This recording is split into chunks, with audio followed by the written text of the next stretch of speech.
What's up, everybody? Jason here from A Lost State of Mind, and in this video I'm going to be going over the song The March of Doris. It's a pretty simple song and it's kind of different from a lot of my other songs. You'll see why in a second. But before I go on with that, I want to cover a few questions that was asked on my first video. I kind of answered him on YouTube, but let me go ahead and elaborate a little bit more. The first question was, is this usually how you find a good guitar riff, write some drums for the riff, and then put the bass in and add layers and vocals? Yeah, that's pretty much how I do it. Now, I know when I go over my videos, I'll usually start from the top and work my way to the bottom. For example, I'll start with the drums and the bass, then the guitars. This is how I organize my music. It's not necessarily the order that I write my music in. So I might sometimes put my drums in last, but you'll see the drums at the beginning of the chain. You'll see the bass come next, things like that. For example, I do usually write my guitar riffs first, and then the drums will follow. The bass is something I usually put in last. I don't know why I do that. It's not that the bass is less important, but a lot of times I want to get the music to have a certain type of feel before I have the bass come in, because in some weird way I feel like the bass affects the mood of the song, and I don't want it to do that necessarily. But with all that being said, I sometimes go out of my way to do things differently. Sometimes I'll write a bass track first. So I'm going to say this a lot. Mixing, writing music, recording, there is no right or wrong way to do it. It's whatever feels good to you. It's whatever makes it sound the best. Also, a lot of people, when they write music, they have the music in their head. They hear it and then they have to come home and write their beats down and stuff like that. That's awesome. But I can't do that. A lot of times it's literally me just deciding I want to just work on some tunes, and I'll go ahead and just pick up my guitar and I'll start playing something. I'm like, oh, that sounds kind of cool. And then I'll add in another guitar riff. I'm like, oh, that sounds cool too. And then I see it's accidental, I guess is the best way to say it. The next thing is, in mixing, do you mix drums and bass together and then bring guitars up to volume? I was taught that was a good way of doing it. And I've seen a lot of people do it that way. Again, I'm not going to say that's a wrong way to do it, but for me, it's not necessarily how I approach it.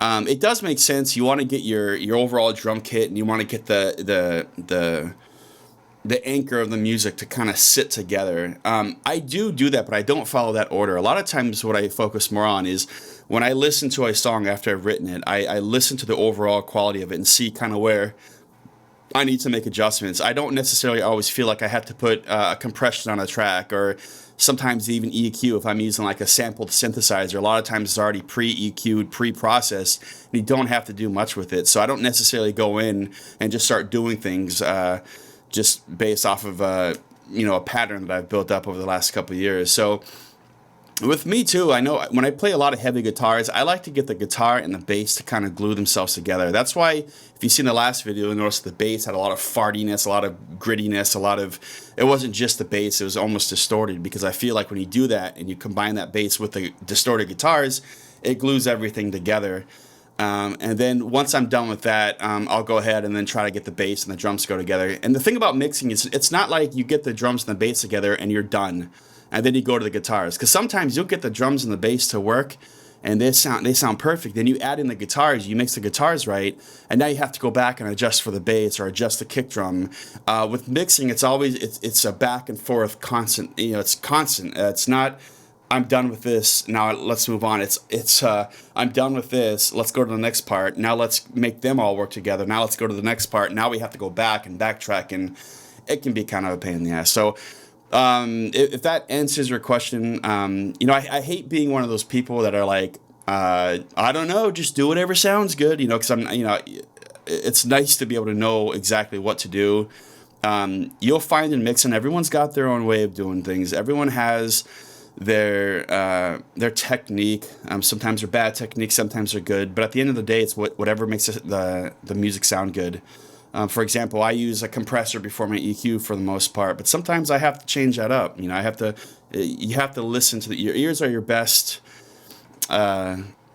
device, I guess. But anyway, I'm done talking about that, and let's go on to this mix. So as you can tell, there's not a lot going on here. It's just a quick, simple. It's an instrumental song. It's kind of repetitive, as you all know. I like repetition in my music, but I like to make it also non-repetitive, meaning I'll have a repeating riff, and if you can see right here, it stops at a certain point because there's no point in having it because all this other extra crap comes into play. When I mean repetition, I don't mean playing the same thing over and over again as much as playing that same thing over and over again, but then adding layers on top of that to make it not as monotonous. So we're going to start, if you look right here at the very beginning of the track, I have this simple sound. It's a ambient sound, sounds like zombies or whatever you want to call it.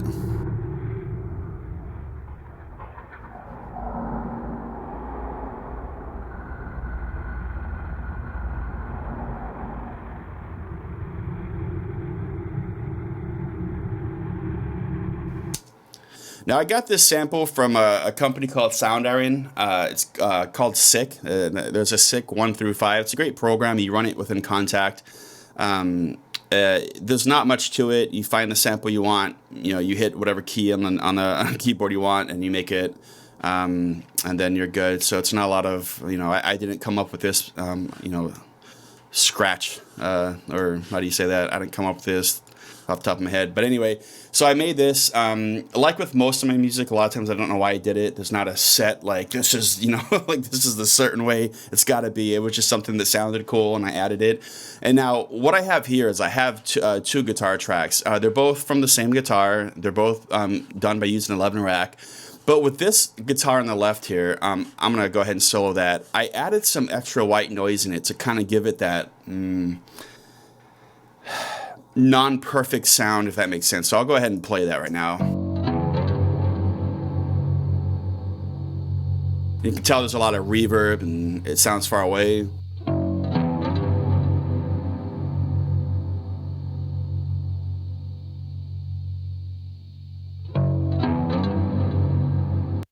And of course, you can see it repeats up to a certain point. Now, in order to make that not as monotonous, I decided to add this layer in. It's another guitar track.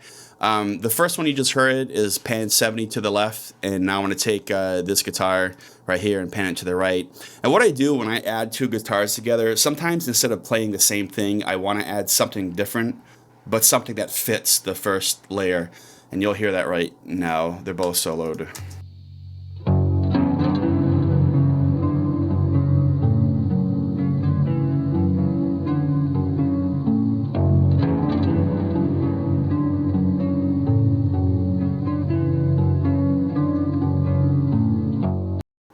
All right, so a couple things. I don't have that ambient noise solo because, again, I do want you to hear this by itself. But with it all together, you're going to hear the background noise with these two guitars.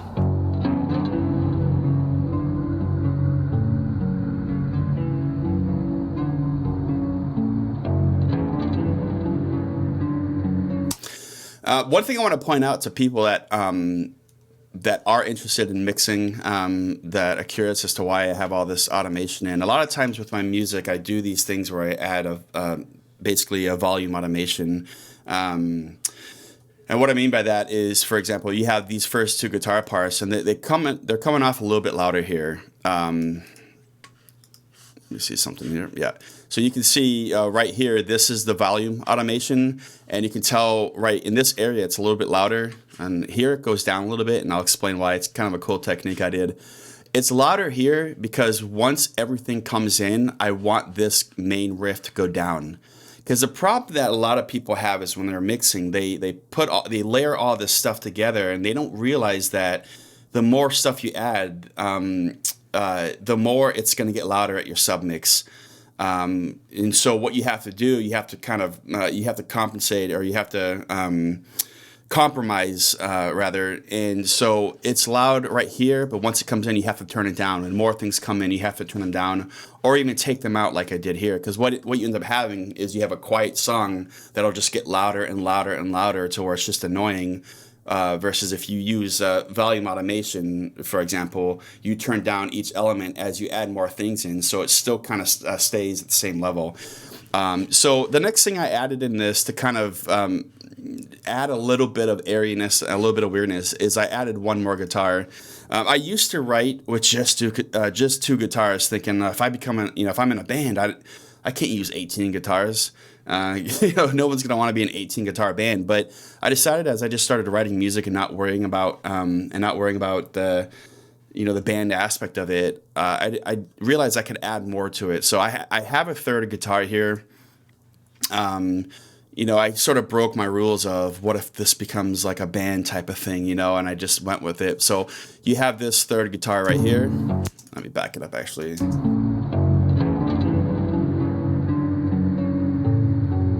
This guy's panned only about 18 to the right here.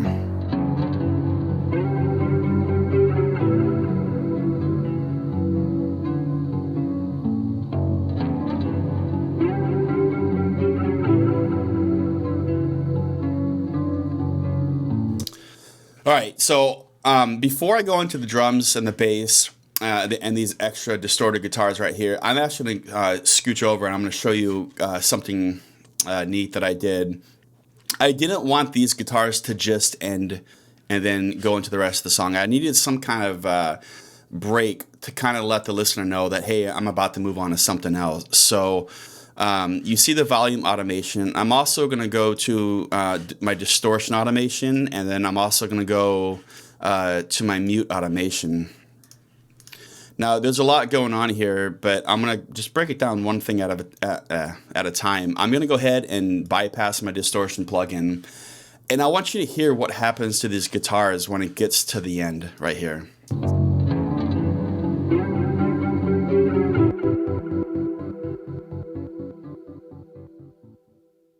So you can kind of see it got, it got kind of choppy, and that wasn't good enough for me with the rest of the song because I couldn't hear it. So I added this distortion.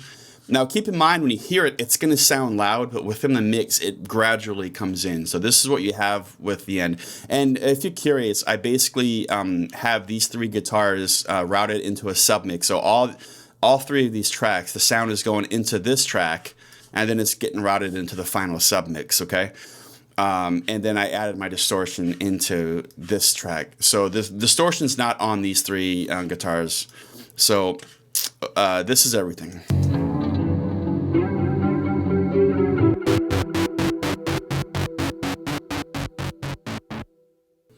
Okay, so that's pretty much what that does. And you'll hear it in the mix in a second. I'll be sure to point it out again. So going back, I'm going to add the bass in here. I'm just going to solo the bass and show you what that sounds like by itself. And then I'm also going to show you another part down the road with the bass because I added a change up in the song. But this is where it comes in right here.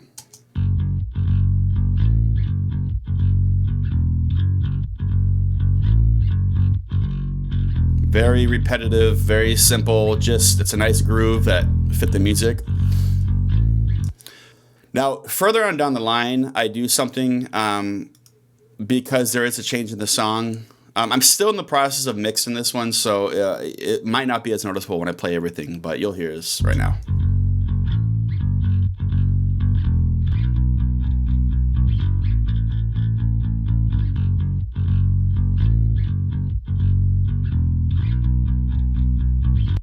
And that's pretty much it. So now, what ends up happening, I'm going to go ahead and mute the drums. You're going to hear the guitars and the bass.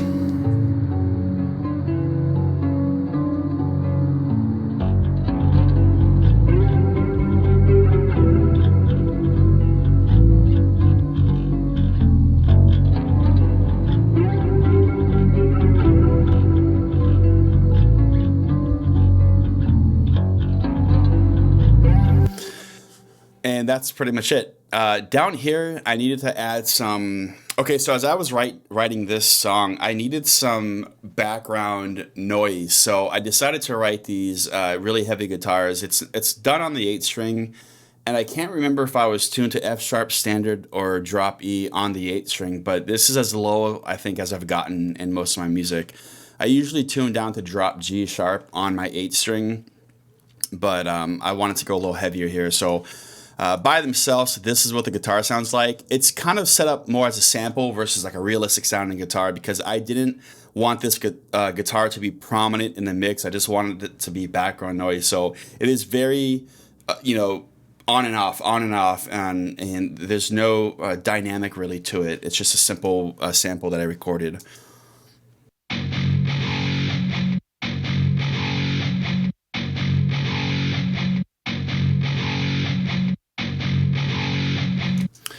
And that's it. It's, again, repetition, right? And so when you combine all that together, again, I'm not going to play the drums just yet. Now you have this. And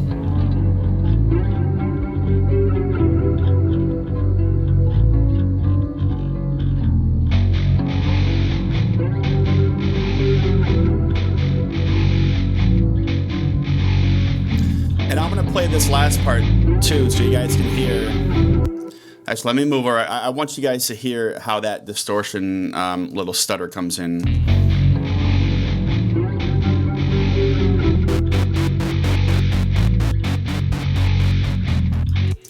Now, again, it still sounds a little bit too loud, but that gets fixed. Now, we're going to talk about the drums here. When I did the drums, I I wanted to do something different. I usually use like a real drum kit. Well, real in the sense I use a plugin that simulates a real drum kit, not the real thing. I generally like to go with a real sounding kit, but sometimes, especially with instrumentals, I want to get more industrial sounding. So I have this program called Damage, and it's for Contact, and it's an amazing program. You're gonna hear this drum kit, and it's gonna remind you of a lot of like trailers for movies that you've seen. Everyone uses this nowadays, which is why I rarely use it. But I felt like it fit this, so I'm gonna play the drums real quick. And again, I bounced the MIDI down to audio, so these are all audio tracks, and as you can tell, I chopped it up to kind of make it my own.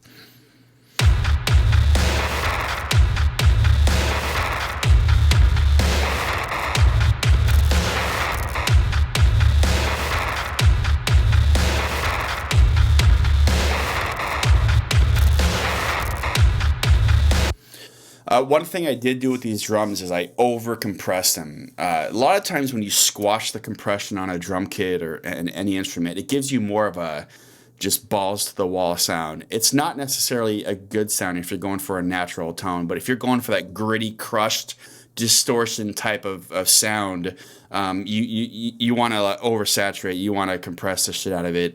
Again, it depends on you. It depends on the song that you're doing. This seemed to work for this song because I wanted that just driven sound for this song. Now, we're going to play everything. Let me go ahead and hide this track because I don't think I'm using it for anything. All right. So this is what you're going to hear when the song kicks in. I'm not going to play it from the beginning, but you have your two guitars that we talked about at the beginning, your third guitar that makes noise, and you have your other background guitars, and you have your bass right here. This is where the drums come in, right here.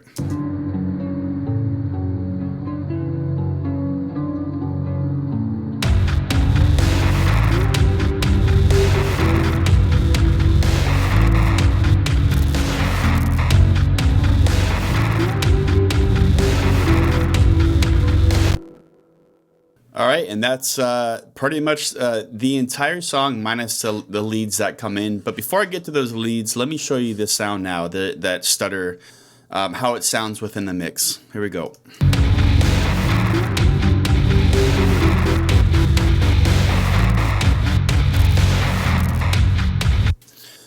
Pretty cool. I think so. Again, it's not a prominent effect that's in the mix. It's not something that happens a lot. It's a one-time use effect that I needed to kind of signify that the clean part was over.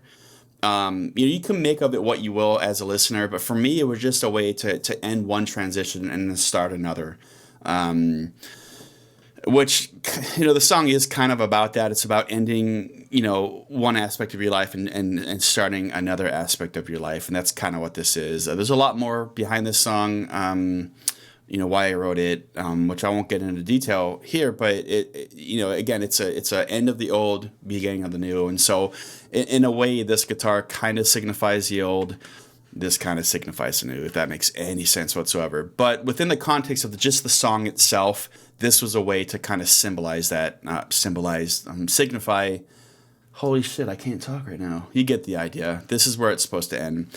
So it comes in right here with this lead guitar. It plays throughout the rest of the song. Of course, the song fades out. I might change that fade out, but for right now, you'll see right here I have one lead that just comes in and repeats itself.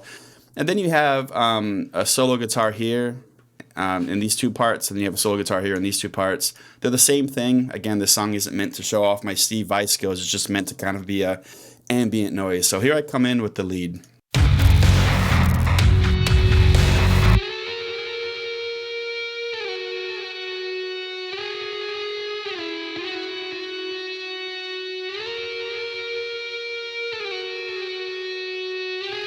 Now with the mix.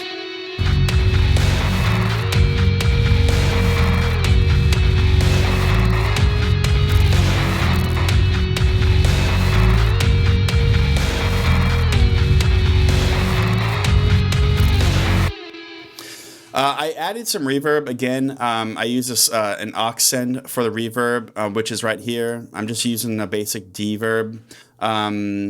Again, the reverb's not on the track directly itself. It's in an aux channel. So without the reverb, it'd sound not too much different, but you'll hear it.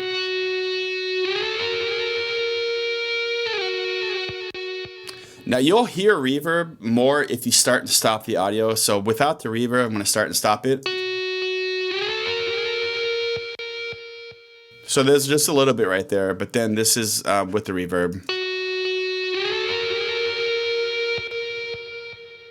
It's just got a lot bigger. And again, this is meant to be like a background noise, okay? It's not meant to be a prominent solo. But after a few measures of that, it comes into this little solo right here. And one last time I use the word solo loosely.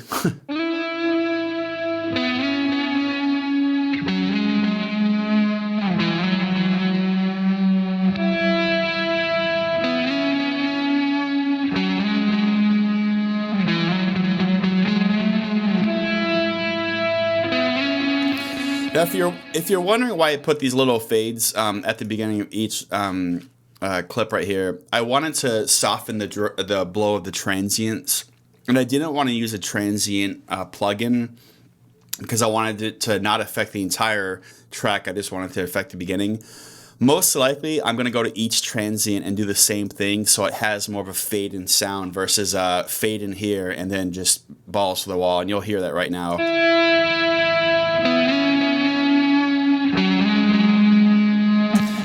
And if I wanted to, I just basically go here and I cut the track. Now this is one way of many of doing it, so don't think this is like the only way. But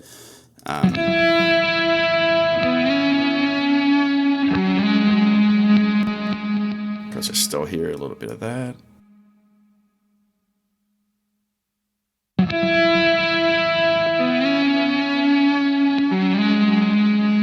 You get the idea.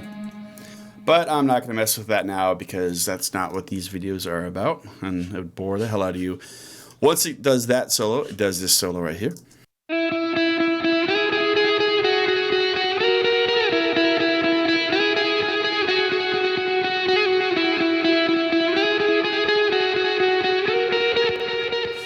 And the last thing we'll do is we'll just go ahead and play the song from this point here so you can kind of hear how it all comes together, okay?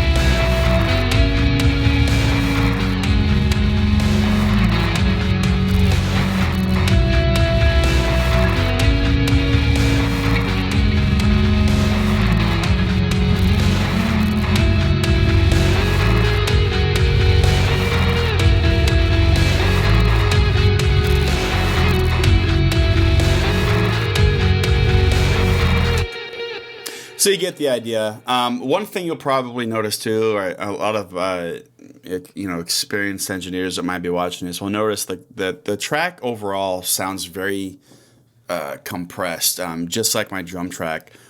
I think I'm kind of going for a downward spiral sort of feel in that the end of that album just gets more decay-ish, if that makes sense.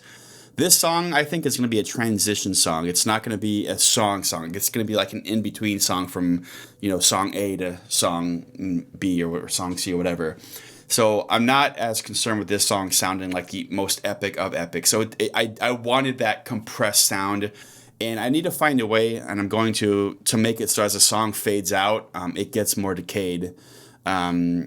That's one way I experiment in my music. Not every song I write has to be perfect. I like the grittiness aspect of music. And right here you can see, I use my VCA automation to fade the song out. So basically,